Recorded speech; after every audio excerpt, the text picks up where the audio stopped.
I just wanted to address a point that Mr. Pritam Singh raised with regard to electoral boundaries. These are not new accusations, and they exist whether we have GRCs or no single-member constituencies. I just wanted to ask Mr. Pritam Singh whether he knows where the term gerrymandering comes from and how far back it goes, and whether or not they have GRCs in those places. I'm wondering what this session is turning into an examination. First, Mr. Leong asks Minister Chan about a 1984 speech, but I think to be fair, Mr. Singh, you raised the phrase. I certainly raised the point, but I think firstly, I don't know exactly, precisely the origins of gerrymandering, the term, but I think, like many people, it's like you know it when you see it, and I think we have seen it for all and sundry, as for the two SMCs I mentioned over the last decade, Feng Shan, Ju Chiat. Yes, there could be gerrymandering in single-member constituencies too, but indeed what we have been dealing with is a GRC system, and the coincidences are quite uncanny, and not just the last decade, but I referred to the table that Mr. Lau put forward in this House. Every constituency which is a tight fight between the PAP and the WP, what happens? It's gone. So until we can have some assurance from the PAP, will you stop using the GRC for this purpose? The accusations of gerrymandering happen in every country where the electoral boundary is being drawn or redrawn. Gerrymandering goes back 200 years or more.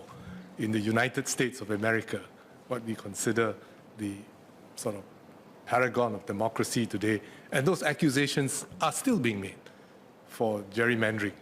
And so it is not an issue of whether it is a GRC or as an SMC. In fact, I think as Mr. Leong has pointed out, Ms. Hazel Poor has pointed out, it is those GRCs or those constituencies that have been won by the opposition where it's not been changed at all. And I don't understand why the EBRC has not changed them, but perhaps you can make a request for them all to become SMCs. That may be an interesting idea.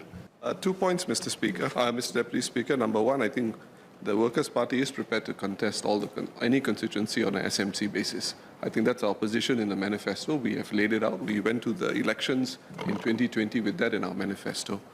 The second point on the EBRC, I think it will be helpful to avoid, at least going forward, for the government to put its weight behind its significant influence behind a proposal to the EBRC to please produce a more detailed report when boundaries are redrawn. I think in the past we had boundary reports which extended to 30, 40, 50 pages explaining why boundaries were redrawn in particular ways. The latest EBRC report, I think it's in single digits, the number of pages. It just tells you this constituency, this number. It was this number, now it's this number. This is the new boundary, finish. So you are going to continue to have cynicism about the GRC system, and it's not going to stop. And so far as this motion is concerned, I think we've laid our position out quite evidently. And I've given,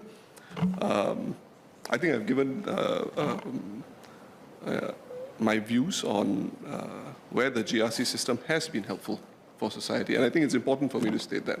But it would be remiss of me not to highlight to the public and to Singaporeans at large why the WP takes the position that it does. Thank you.